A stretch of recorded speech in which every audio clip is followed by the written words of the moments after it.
Assalamualaikum warahmatullahi wabarakatuh. Selamat pagi anak-anak sekalian. Semoga keadaan kalian dalam sehat walafiat ya. Walaupun kita sekarang lagi kebanjiran, anak-anak sekalian mudah-mudahan masih bisa memanfaatkan waktunya terus belajar sehingga waktu kita tidak terbuang sia-sia. Nah, anak-anak sekalian, di pembelajaran pendidikan Pancasila hari ini kita melanjutkan pembelajaran yang telah lampau, yang telah kita pelajari sebelumnya, yaitu bab 1, bab 2, dan bab 3. Nah, hari ini kita akan membahas langsung ke bab 4. Di bab 4 kita akan belajar tentang keberagaman bangsa Indonesia dalam bingkai Bhinneka Tunggal Ika. Nah, di pembelajaran kali ini kita akan berfokus pada apa sih yang sebetulnya yang dimaksud dengan keberagaman dan bagaimana keberagaman itu ada di Indonesia, dan juga bagaimana nanti keberagaman itu dalam bingkai Bhinneka Tunggal Ika. Baik, kita langsung masuk ke pembahasan yang pertama, yaitu makna keberagaman masyarakat Indonesia. Nah, apa sih yang dimaksud dengan keberagaman? Keberagaman itu sebenarnya sederhananya adalah perbedaan. Dan keberagaman itu ada karena adanya kebersamaan. Apa tuh maksudnya? Maksudnya adalah ketika sesuatu yang hidup bersama dan di dalam kebersamaan itu terdapat perbedaan-perbedaan kecil. Perbedaan kecil tadi tidak hanya satu atau dua, tapi majemuk atau banyak. Itulah yang disebut dengan keberagaman, atau dengan kata lain keragaman. Nah, istilah keberagaman ini berasal dari kata ragam. Menurut Kamus Besar Bahasa Indonesia, ragam atau keragaman itu memiliki arti macam, jenis, warna, corak, dan tingkah laku. Jadi bisa diartikan bahwa keragaman atau keberagaman tadi sesuatu yang memiliki jenis, warna, corak, atau yang berbeda-beda, yang hidup di satu tempat atau bersama di wilayah yang sama. Nah, itulah yang terjadi pada negara kita. Negara kita terdiri dari banyaknya suku, banyaknya bangsa, banyaknya budaya, banyaknya etnis, agama, dan lain sebagainya. Hal yang tadilah disebut dengan keberagaman. Jadi anak-anak sekalian, kita simpulkan sedikit apa yang dimaksud dengan keberagaman. Keberagaman itu adalah perbedaan yang ada di dalam kebersamaan. Nah, gitu ya. Singkatnya seperti itu, perbedaan yang ada di dalam kebersamaan. Lalu, bagaimana keberagaman di Indonesia? Keberagaman di Indonesia itu seperti pisau bermata dua. Nah, apa tuh maksudnya? Keberagaman Indonesia sebagai pisau bermata dua artinya ada dampak negatif dan juga dampak positifnya. Jadi ada dampak negatif dan positifnya. Kita bicara dampak positifnya dulu ya. Dampak positifnya adalah keberagaman tadi menjadi ciri khas dari negara kita. Ketika kita memahami bahwa keberagaman itu sebagai kekayaan dari bangsa kita, maka keberagaman tadi menjadi rasa kecintaan kita terhadap bangsa. Ketika kita cinta terhadap bangsa, maka kita juga akan bersatu terhadap keberagaman itu. Jadi keberagaman tadi mengarah pada persatuan. Nah, itulah dampak positifnya. Jadi kita dapat simpulkan keberagaman dalam dampak positif berarti menjadi landasan untuk bersatunya suatu bangsa, khususnya bangsa Indonesia ya. Nah, terus bagaimana dengan dampak negatifnya? Dampak negatifnya, keberagaman apabila kita memaknai atau menafsirkan keberagaman tadi secara depannya saja, atau kita berpikir misalnya nih, ada orang yang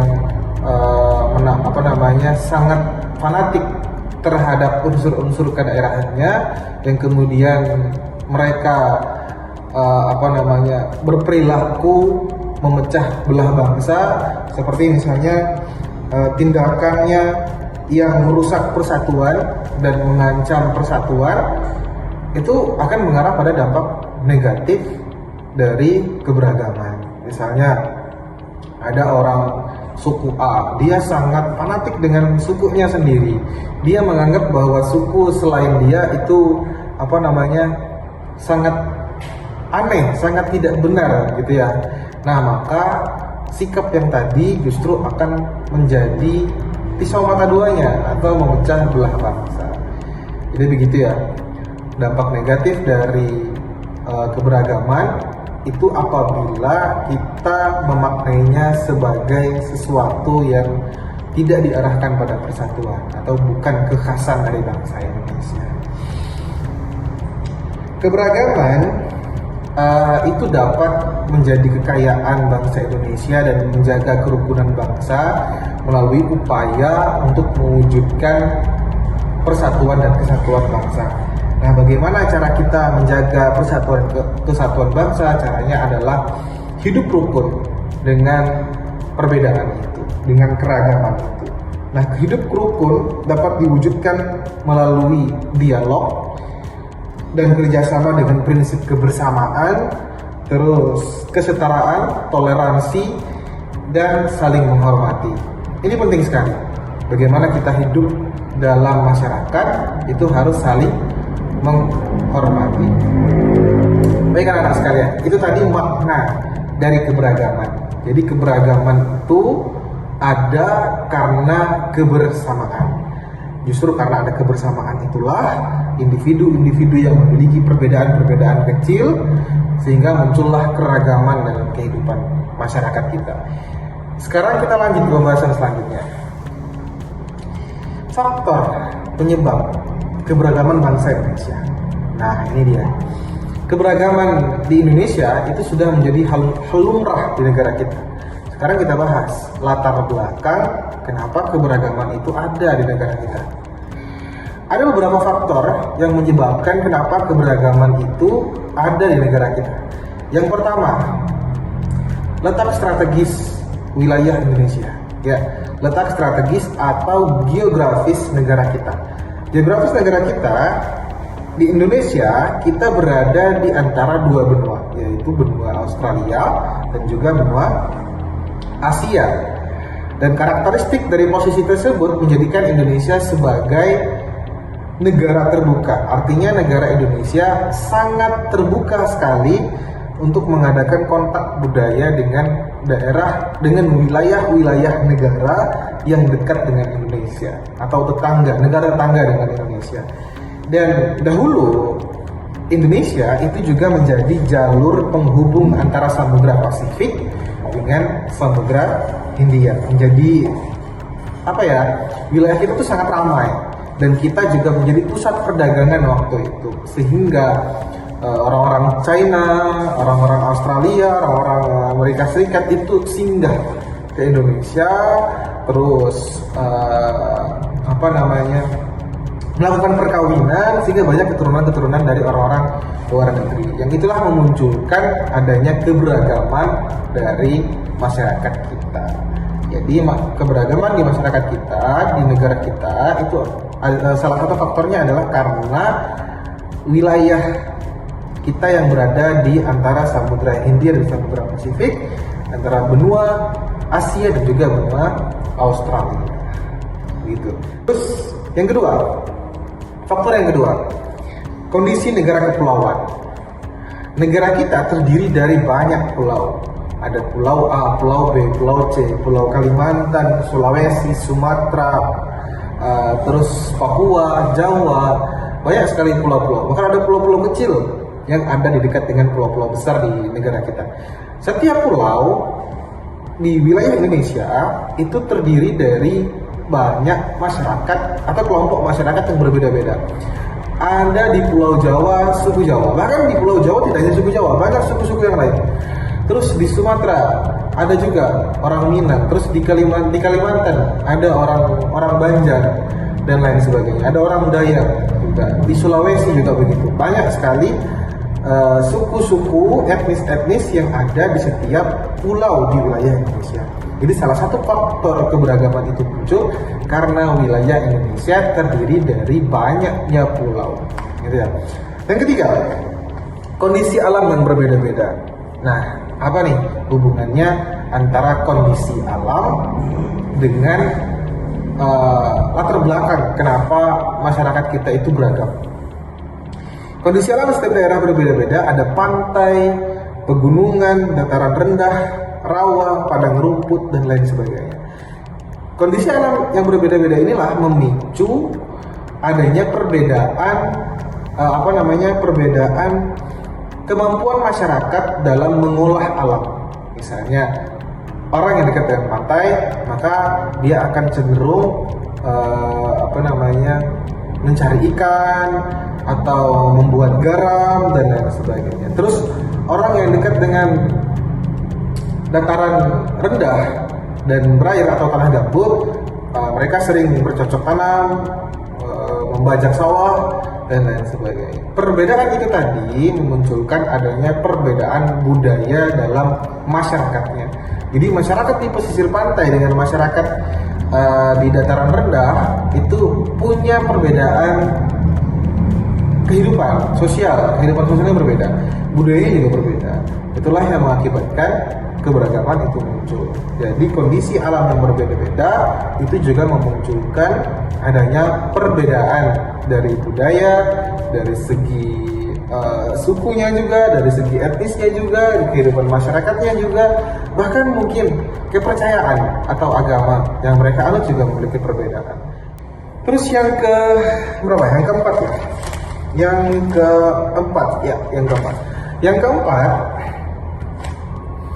faktor yang keempat adalah keadaan transportasi dan komunikasi. Nah, apa nih? Keadaan transportasi dan komunikasi.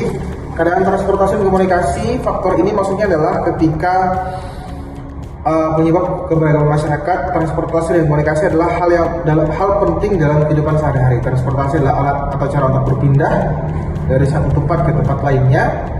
Terus komunikasi itu adalah cara orang berhubungan dan bertukar informasi, misalnya melewat telepon, internet, atau media sosial. Nah, kemajuan dalam transportasi dan komunikasi membuat orang lebih mudah untuk berinteraksi dengan orang lain. Namun tidak semua daerah yang mendapatkan akses teknologi tersebut.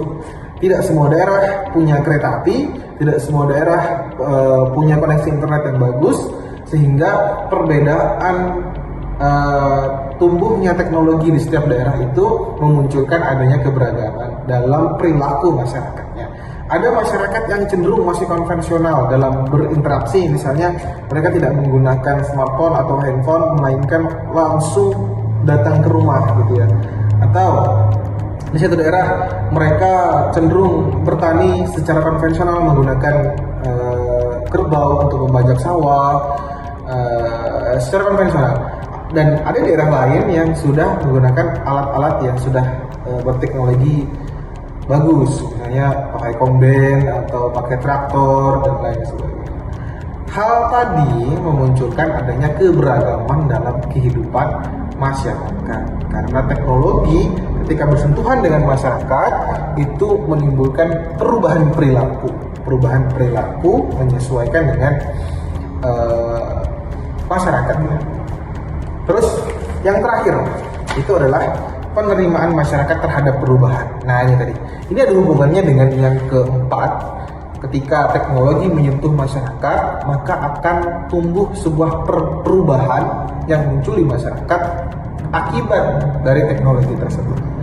Nah, sikap masyarakat dalam menerima perubahan bisa mempengaruhi keberagaman budaya Indonesia.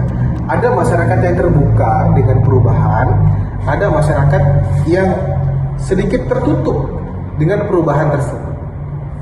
Nah, masyarakat yang terbuka yaitu menerima budaya baru dari luar daerah atau luar negeri. Jadi masyarakat yang terbuka biasanya mau menerima budaya dari luar daerah ataupun luar negeri. Sedangkan mereka yang masyarakatnya tertutup cenderung enggan untuk menerima budaya luar daerah mereka sendiri ataupun luar negeri. Mereka bisa untuk masyarakat terbuka ya, mereka bisa menggabungkan budaya baru dengan budaya lama sehingga menciptakan budaya yang berkembang dan beragam. Namun ada juga masyarakat yang lebih tertutup tadi. Nah, mereka lebih memilih untuk mempertahankan budaya asli dan tidak menerima budaya luar. Sehingga keberagaman yang tadinya mungkin terhitung kisaran 100 budaya mungkin bertambah menjadi 101, 102 karena adanya muncul budaya baru akibat penggabungan satu budaya dengan budaya lain. Jadi penerimaan masyarakat terhadap perubahan itu juga menjadi faktor keberagaman di Indonesia. Nah, anak-anak sekalian, itu tadi penjelasan 2 subbab dari bab 4 tentang keberagaman bangsa dalam bingkai Bhinneka Tunggal Ika. Kita hanya sampai di sini, di mana tadi kita sudah membahas tentang makna keberagaman. Itu yang pertama. Yang kedua, kita juga membahas tentang faktor penyebab keberagaman di Indonesia. Faktor penyebab tadi ada 5. 1, letak strategis wilayah Indonesia atau geografisnya. Yang kedua, kondisi negara kepulauan. Terus yang ketiga, kondisi alam yang berbeda. Yang keempat, keadaan transportasi dan komunikasi. Dan yang terakhir, penerimaan masyarakat terhadap perubahan. Ada 5 faktor latar belakang kenapa masyarakat kita beragam. Baik anak-anak sekalian, tugas kalian setelah ini adalah untuk merangkum apa yang telah Bapak jelaskan tadi. Nah, link tugasnya akan Bapak share di bawah link ini. Anak-anak sekalian dapat silahkan klik linknya dan kirim sampai batas waktu yang telah Bapak tentukan. Terima kasih atas waktunya. Wabillahi taufiq wal hidayah. Assalamualaikum warahmatullahi wabarakatuh.